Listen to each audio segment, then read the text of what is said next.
Nouvel épisode de divertissement dans un fauteuil pour cause de confinement. Aujourd'hui, Edmond Rostand avec l'heure charmante. Le repas s'achevait en musique, aux bougies. Le vieux parc n'était plus le parc aux élégies, mais s'éclairait de ces lanternes du Japon qui, sous le fil de fer léger qui leur sert, dansent, au moindre éveil de brise, entre toutes en danse, en étirant leurs corps annelés de crêpes. Les reflets s'en allaient sous l'eau du lac moiré, croiser leurs vrilles d'or. Ce fut une soirée unique. Le feuillage était notre plafond, les étoiles luisaient dans tous les interstices, les décors naturels se mêlaient aux factices.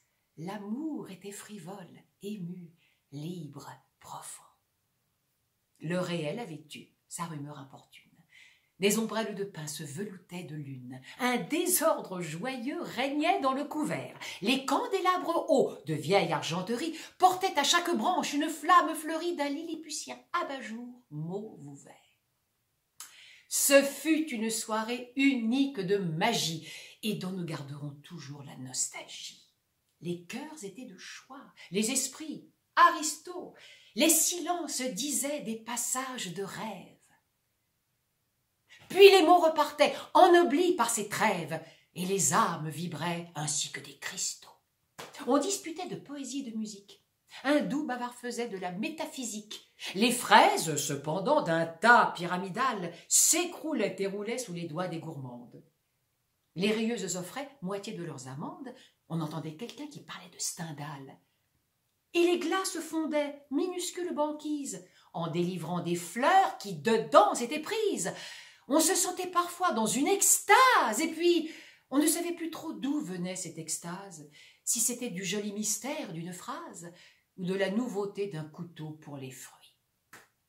Ce fut une soirée unique de magie. Le vent malin souffla la dernière bougie devant que se fondît notre ultime sorbet. Parfois, faisant pousser des cris aux robes blanches, on voyait, incendie indiscret sous les branches, une lanterne japonaise qui flambait.